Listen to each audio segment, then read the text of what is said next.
Et une demi-heure spéciale consacrée au fonds Marianne. La commission d'enquête sénatoriale a rendu son rapport accablant pour Marlène Schiappa. On va en parler avec vous, Antoine Rouget. Merci d'être avec nous, journaliste à Mediapart. Et Quentin, vous avez réalisé, vous, un documentaire, Fonds Marianne, le détournement d'un symbole, qui sera diffusé ce soir à 17h30 sur notre antenne. On va en voir des extraits, évidemment, tout au long de cette demi-heure. D'abord, Antoine, un mot avec vous. Qu'est-ce qui vous a alerté dans ce fonds Marianne? Pourquoi vous avez travaillé sur ce sujet? D'abord parce que c'est un sujet et un fiasco extrêmement grave et important. Je pense qu'il faut quand même rappeler le contexte de ce fonds Marianne. C'est d'abord de l'argent public, un peu plus de 2 millions d'euros qui a été distribué à des associations pour une politique publique extrêmement importante et sensible, à savoir la promotion des valeurs républicaines contre les discours portant à la radicalisation, etc. Et autour d'un symbole, celui de l'assassinat du professeur Samuel Paty, qui a ému toute la France. Donc il est évident qu'il était nécessaire de savoir dans quelles conditions ont été distribués ces fonds-là et quelles ont été les conséquences des opérations qui étaient être censées réalisées par les associations attributaires du fonds Marianne. Et ce dont on se rend compte aujourd'hui, d'abord à travers les révélations de la presse et puis aujourd'hui confirmées par les résultats de la commission d'enquête sénatoriale, mais aussi de l'inspection générale de l'administration du ministère de l'Intérieur, eh bien, c'est que à la fois le processus de sélection des associations n'était pas équitable, en gros qu'il s'agissait d'un appel à projet truqué, et en plus de cela que les deux principaux bénéficiaires de ce fonds Marianne, qui ont récolté plus de 780 000 euros de promesses de subvention, eh bien, n'ont pas réalisé les missions pour lesquelles ils étaient censés bénéficier de cet argent. Donc le scandale est absolument énorme en l'occurrence. Et on va revenir là-dessus, sur tout ce dont vous nous avez parlé, Antoine, puisque du coup, le Sénat a enquêté, Quentin, commission d'enquête sénatoriale, qui a rendu ses travaux en fin de semaine dernière. Et vous avez suivi cette commission d'enquête, vous en avez fait un documentaire qu'on va voir cet après-midi sur notre antenne. Qu'est-ce qu'on voit dans ce documentaire, Quentin ? Mais c'est vrai qu'Antoine le disait, le point de départ, c'est bien une enquête journalistique de nos confrères de Marianne et de France Télévisions, mais sauf qu'à un moment, le politique s'en empare, et c'est lorsque ces révélations apparaissent qu'effectivement, des sénateurs, en l'occurrence socialistes, vont d'abord demander des documents pour contrôler sur pièce tout d'abord ce qui se joue autour de ce fonds Marianne, et ensuite ils vont décider, au vu de ce qu'ils ont comme documents qui leur sont transmis, d'ouvrir une commission d'enquête. Donc l'idée du documentaire, c'est de retracer toutes les auditions, parce qu'effectivement il y avait tout ce que la presse avait dit, et il y a eu tout ce qu'on a appris ensuite par ces auditions, qui ont une particularité, c'est que les personnes qui sont convoquées ne peuvent pas refuser d'être reçues au Sénat, et doivent prêter serment, donc dire toute la vérité, ce qui jette une lumière particulièrement crue sur les témoignages des personnes qui sont convoquées, et en plus qu'il l'était parfois sur 2-3 heures pour s'expliquer en profondeur, et les sénateurs le disent d'eux-mêmes. À chaque audition de personnalité qui a été convoquée, il y a eu 2-3 nouvelles informations et révélations par rapport à ce qu'on savait même de ce qu'avait dit la presse de l'affaire. Oui, avant de parler de la méthode, effectivement, Quentin le dit, et Claude Rénal le dit d'ailleurs dans votre documentaire, Quentin, il n'y a pas une audition où on n'a pas appris 1, 2, 3 faits. Il y a une véritable utilité de cette commission d'enquête. Ah, mais c'est clair. D'ailleurs, la leçon de ce fonds Marianne, c'est qu'il reste des contre-pouvoirs efficaces. À la fois le travail de la presse, complété par ces auditions, et aussi la capacité des membres de la commission d'enquête sénatoriale à aller chercher des documents. Et notamment sur toute la partie de sélection au moment de l'appel à projet du fonds Marianne, eh bien, c'est le travail de la commission d'enquête qui a permis vraiment d'aller au ministère de l'Intérieur récupérer des documents pour voir, par exemple, qu'il n'y avait pas de grille d'analyse des candidatures au moment de la sélection des projets. Oui, c'est exactement le point de départ aussi du documentaire, effectivement, Oriane, puisque la méthode des sénateurs, ça va être de tout d'abord convoquer les responsables de l'administration, puisqu'en fait, il y a le cabinet de Marlène Schiappa, qui est l'autorité politique qui chapeaute le ministère, à l'époque, le ministère délégué à la citoyenneté, donc le ministère de Marlène Schiappa, qui d'ailleurs récupère en fait le fonds Marianne, toute l'instance, le CIPDR, qui va gérer le fonds Marianne lorsque Marlène Schiappa arrive au gouvernement en 2020. Et donc ce CIPDR, pour Comité interministériel de prévention de la délinquance et de la radicalisation, c'est donc cette structure administrative pilotée par le préfet Gravel qui doit définir une méthode de travail, ensuite est co-chargé de choisir les lauréats du fonds Marianne. Et on va se rendre compte qu'il y a une forme d'opacité autour du travail de ce comité interministériel. Et c'est tout l'extrait qu'on va voir, le premier extrait, Oriane, où effectivement le préfet Gravel, donc, qui est en charge de ce comité interministériel, est reçu. C'est donc le tout premier convoqué. On regarde un extrait. L'audition est longue et parfois un peu tendue. Les sénateurs cherchent à comprendre comment ont été sélectionnées les associations et n'obtiennent pas de réponse à leurs questions. Je ne sais toujours pas quels ont été les critères qui ont permis d'effectuer la sélection et, ce qui est aussi important, comment vous avez choisi d'attribuer des sommes de plusieurs centaines de milliers d'euros à certaines associations et pas à d'autres. Je vais tâcher d'y répondre, monsieur le rapporteur. La nature même de cette opération ne contribue pas à la simplicité sur le fait de pouvoir envisager une grille d'analyse commune. Dès l'instant où il y a un appel à projet, il doit y avoir un compte rendu de la commission d'attribution et de sélection, et puis il doit y avoir des éléments tangibles qui permettent de dire pourquoi telle association est retenue et pour faire quoi. Lorsque l'on voit une procédure extrêmement opaque, au final, eh bien on ne peut pas être satisfait par rapport à ce qui est le principe même d'un appel à projet. Et Quentin, ça fait partie des choses qu'on retient, c'est la véritable opacité dans l'attribution de ce fonds.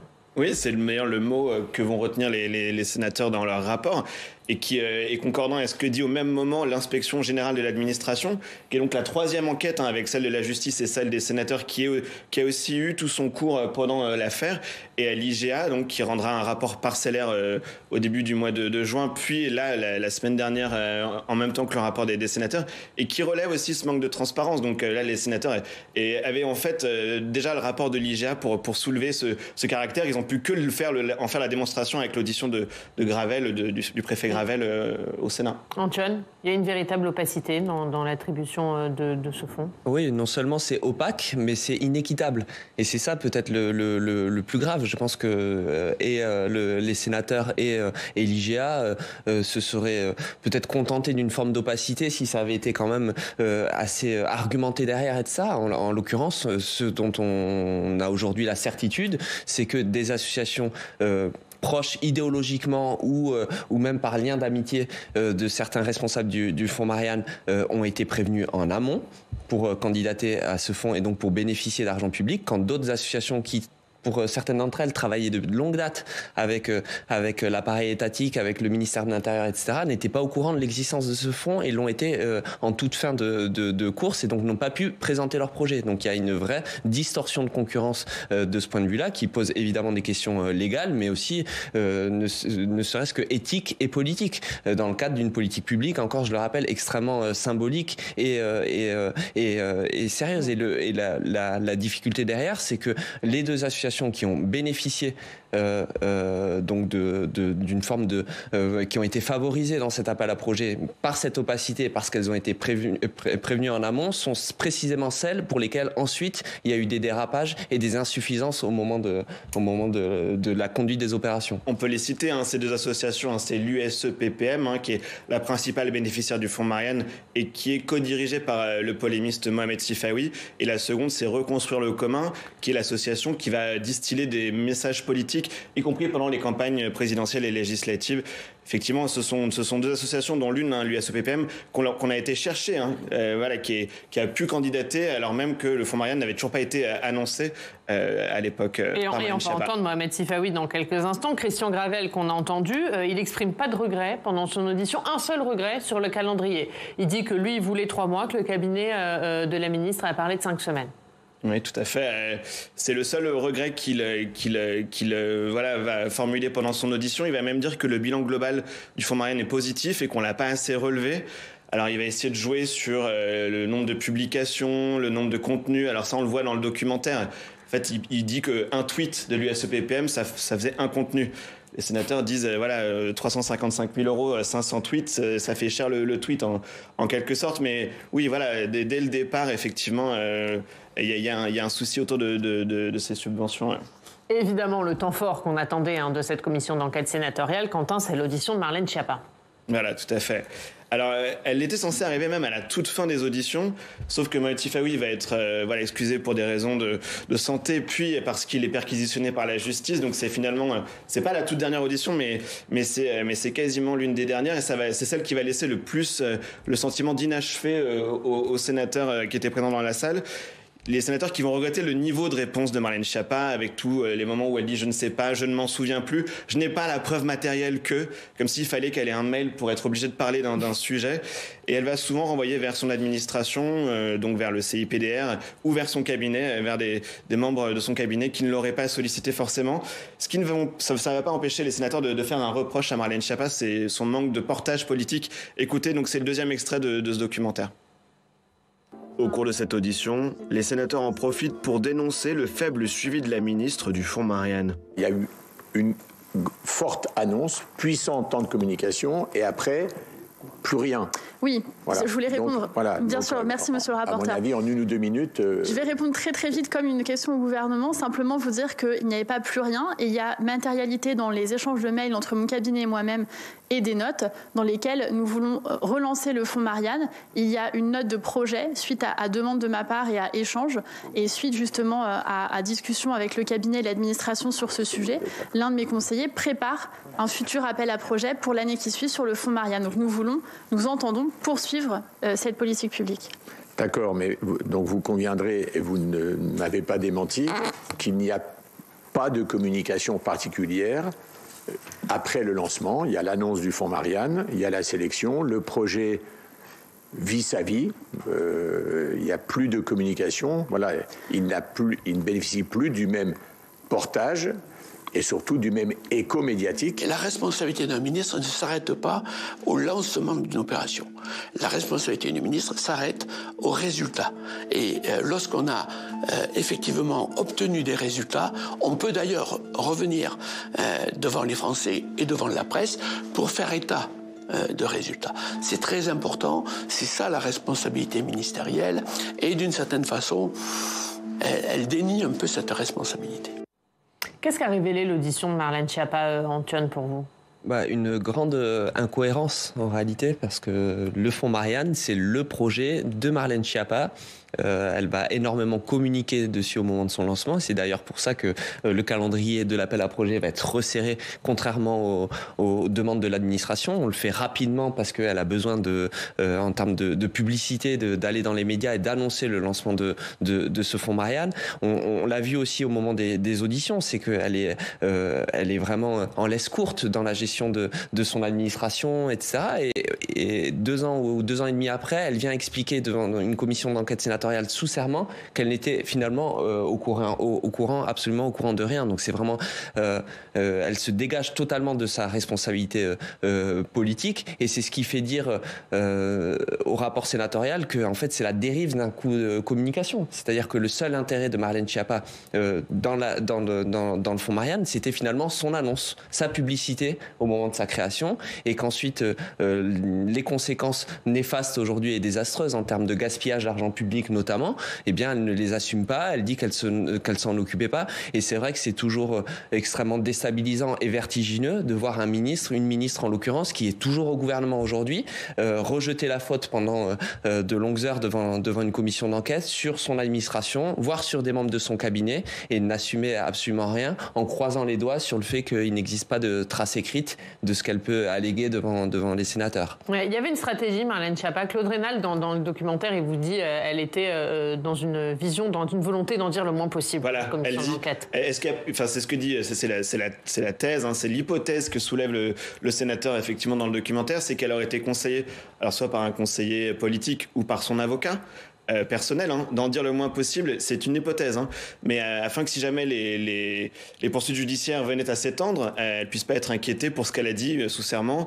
Et voilà, ce que dit Claude Raynal dans le documentaire, c'est que la seule présence du parquet national financier dans le dossier fait qu'elle est très prudente. Voilà. Il n'en dit pas plus, mais c'est sous-entendu. Ouais. Et on va revenir sur le manque de portage politique, parce que effectivement, le sénateur Husson et Claude Raynal en ont beaucoup parlé. Mais un mot sur Mohamed Sifawi, parce que c'est aussi un personnage clé de cette affaire du fonds Marianne. Quentin, on le disait, il y a une association qui est particulièrement pointée du doigt, c'est la sienne, le SEPPM. Voilà, il en était le responsable éditorial, et donc c'est l'association association qui va être la principale bénéficiaire du fonds. Alors même, ils vont demander au départ une subvention de 1,5 million d'euros sur plusieurs années, sur 3 ans. Donc c'est qu'ils veulent monter un projet vraiment extrêmement ambitieux. Puis la somme va être rabotée à 600 000 euros, puis 355 000 euros. Mais le résultat de cette association interroge. On le disait tout à l'heure, on parle de 500 tweets, une dizaine de vidéos sur YouTube avec quelques centaines de vues pour les plus vues. Et effectivement, au milieu de tout ça, un personnage un peu sulfureux, le polémiste Mohamed Sifawi, un expert des réseaux d'islamisation, etc. Mais son audition va être marquée au Sénat par de vives tensions. On en a gardé un extrait dans le documentaire. On peut le regarder aussi, la réponse de Claude Rénal dans notre documentaire. Plus tard dans son propos, le polémiste accusera certains politiques de lâcheté, une audition marquée par un niveau de tension encore jamais atteint au Sénat.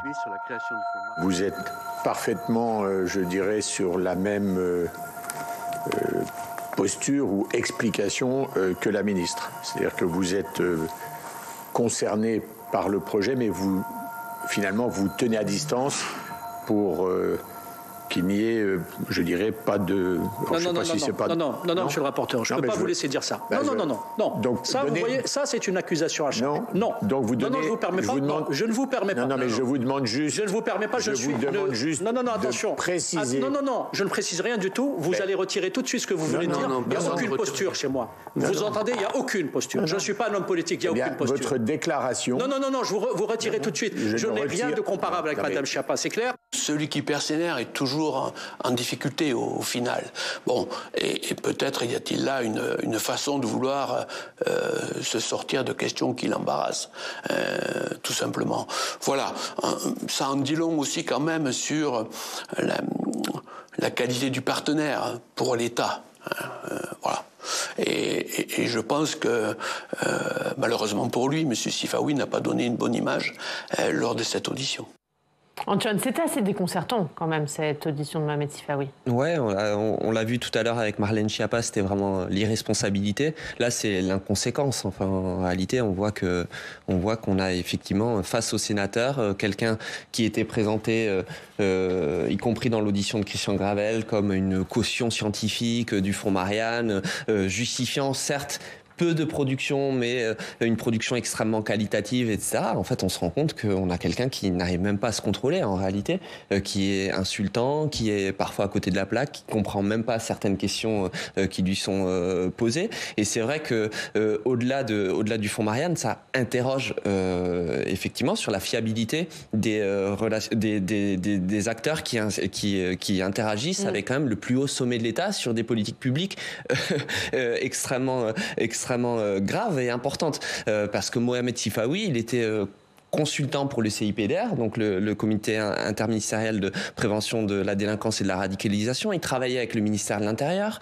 Il était aussi en interaction avec l'Élysée au moment de la préparation de la loi séparatisme, etc. Et c'est vrai qu'il y a toujours un effet de dévoilement dans ce type de commission d'enquête, mais comme ça avait été le cas aussi au moment de l'affaire Benalla, où on se rend compte que des gens au plus haut sommet de l'État, ou en tout cas qui conseillent le plus haut sommet de l'État, sont en réalité parfois dans des pratiques ou dans des raisonnements assez douteux. Donc je trouve que c'est quand même au-delà de la dimension de l'argent public qui a été mobilisé autour du fonds Marianne, c'est aussi cette affaire-là vient interroger une vision politique, la fiabilité de certains acteurs qui se sont retrouvés quand même au cœur de ce dispositif, pour certains d'entre eux, pour une seule et bonne raison, c'est qu'ils partager une vision idéologique de Marlène Schiappa sur une perception de la laïcité, de combat étriqué, etc. Un mot sur le contrat que vous venez de mentionner, puisque c'est une des révélations là encore de cette audition, c'est que effectivement Mohamed Sifawi, qu'on vient de voir dans l'extrait, en fait travaillait pour le ministère de l'Intérieur depuis l'automne 2020, donc au moment même où se mène la réflexion sur la mort de Samuel Paty, au moment où effectivement il y a une grande concertation qui est menée avec des intellectuels sur le projet de loi séparatisme. Mais donc on comprend qu'il est en fait dans les rouages du ministère de l'Intérieur bien avant que le fonds Marianne ne soit lancé ou même évoqué en réunion formelle du cabinet. Et d'ailleurs, ça, Oriane, c'est une des informations que la commission d'enquête va envoyer au parquet national financier, puisque c'est l'une des annonces qui ont été faites en fin de semaine dernière, mais il y a des éléments nouveaux qui ont été découverts lors des auditions sous serment et que les sénateurs n'avaient vu nulle part ailleurs dans le dossier, qui vont donc transmettre à la justice. Ouais. Oui, parce que Claude Rénal, il dit qu'il a saisi le parquet national financier d'un complément d'information lui transmettant un certain nombre de documents. Est-ce qu'on sait précisément lesquels, Quentin ? Eh bien, on sait que ce contrat, notamment là de Mohamed Sifawi, ça fait partie des éléments.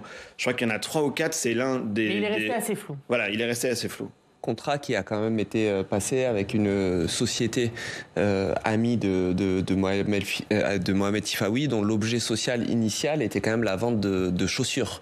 Donc ça interroge. Je ne savais pas qu'on pouvait passer des prestations de services ou devenir consultant pour le ministère de l'Intérieur. Je rappelle quand même le cadre dans lequel tout cela se passe, avec une entreprise de vente de chaussures. Je pense qu'à un moment, le ministère a cherché à trouver les coquilles qui pouvaient obtenir les subventions, tout comme l'USEPPM était une association qui vivotait 50 000 € de budget, 5 membres, mais qu'on va mettre en avant pour envoyer des subventions à Mohamed Sifawi. Et Quentin, l'un des principaux reproches des sénateurs, c'est d'avoir touché à un symbole important, celui de la mort de Samuel Paty. Voilà, effectivement, on en vient à ce que vous disiez, c'est une lutte très importante, la lutte contre la radicalisation en ligne. Le drame de la mort du professeur de Samuel Paty, c'était aussi ça, c'était qu'il y avait des gens qui s'étaient radicalisés en ligne, et non pas par des mosquées ou des réseaux en prison, etc., mais bien par Internet. Donc toute la volonté du Fonds Marianne, c'était d'aller créer un contre-discours en se servant du symbole de la mort de Samuel Paty comme d'un déclencheur d'une réflexion. Et donc, le lien avec l'assassinat de Samuel Paty, il aurait dû mener à une grande prudence politique. Et c'est ça l'un des enseignements du documentaire de ce soir. Et c'est aussi l'une des leçons des sénateurs. On peut regarder le dernier extrait. Fiasco, gâchis, les sénateurs disent dresser un constat sans appel dans un combat pourtant essentiel et légitime, la lutte contre la radicalisation. Nous avons le sentiment que le Fonds Marianne a été conçu comme une grande opération de communication par la ministre, alors que la discrétion et l'efficacité auraient certainement dû constituer les lignes directrices majeures. Le label du Fonds Marianne devient un véritable fardeau, je dirais même un boulet attaché à l'allégorie de la République.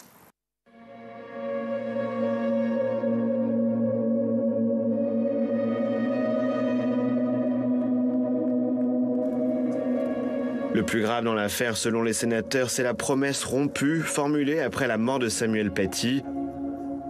Par son manque d'éthique et de transparence, le gouvernement a entaché la mémoire du professeur d'histoire géo. L'attention aurait dû être maximale sur ce dossier. Elle est maximale parce que c'est sur la base d'un assassinat horrible, que c'est dans la mémoire de beaucoup de Français et que donc, par rapport à cela, on a une exigence de faire au mieux. Bien sûr, le Fonds Marianne n'aurait pas tout résolu, bien entendu, mais au moins le mener dans la continuité. Moi, je comprends parfaitement que la famille du professeur que vous avez cité ne souhaite plus que ce nom soit associé à cette affaire du Fonds Marianne. Les mots sont forts, on l'entend quand Jean-François Husson parle de boulet attaché à l'allégorie de la République. C'est aussi ça, les conséquences de cette affaire du Fonds Marianne. Ça a abîmé les valeurs de la République. Si on fait le bilan, c'est quand même une opération de communication qui s'est retournée totalement contre les objectifs initiaux qu'elle était censée défendre. La défense des valeurs de la République. Aujourd'hui, si on regarde objectivement les valeurs véhiculées par le Fonds Marianne, c'est le copinage et l'entre-soi. On l'a dit tout à l'heure, avec un processus de sélection extrêmement opaque ayant permis en gros de rétribuer des copains ou des amis politiques.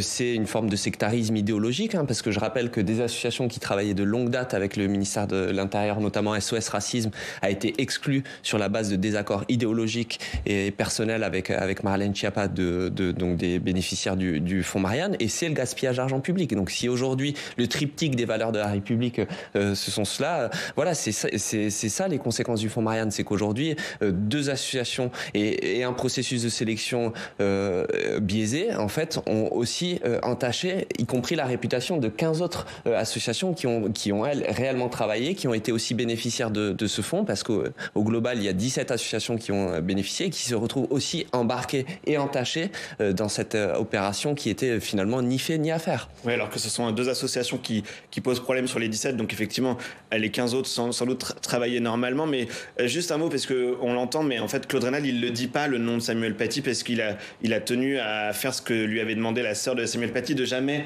plus associer le fonds Marianne avec son nom. Donc même lui, pendant les auditions, il s'est appliqué à le faire, et il le fait également dans l'interview pour respecter la volonté de la famille. Un dernier mot, Antoine, est-ce qu'il y aura des conséquences politiques après la conclusion de ce rapport de la commission d'enquête sénatoriale? Hier, Elisabeth Borne, elle élude cette question dans son interview au Parisien. Je crois que les conséquences politiques, elles sont déjà là en réalité, et qu'il y a même plus besoin de réaction ministérielle ou de la Première ministre pour qu'il y ait des conséquences. C'est-à-dire que c'est une affaire par sa dimension symbolique, mais aussi sa simplicité, peut-être parce que finalement, il y a très peu d'acteurs et on comprend très bien et rapidement ce qui a pu se passer. Des fois, on est dans des affaires extrêmement complexes, etc., avec des jeux d'acteurs beaucoup plus compliqués à décrypter. Là c'est malheureusement très simple à comprendre.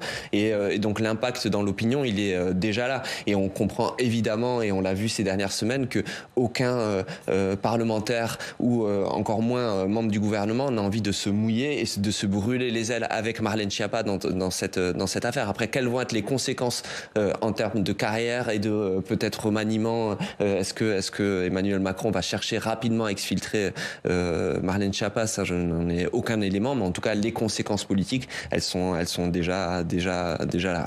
Merci beaucoup, Antoine Rouget. Merci. Et tous vos articles sont à lire, évidemment, sur le site de Mediapart. Merci d'avoir été avec nous ce matin. Quentin, merci beaucoup. Je rappelle le titre de votre documentaire, Fonds Marianne, le détournement d'un symbole. C'est à voir ce soir à 17h30 sur notre antenne et vendredi matin à 11h également. Merci, Quentin. Merci, Oriane. Dans 20 minutes, dans le Club des Territoires, on reviendra sur l'interview d'Elisabeth Borne au Parisien aujourd'hui en France. Elle affiche sa fermeté, fait le bilan des 100 jours, alors qu'Emmanuel Macron doit prendre la parole vendredi. On va en parler. Et on en parle tout de suite avec notre invité politique, Olivier Dussopt. Nous rejoint.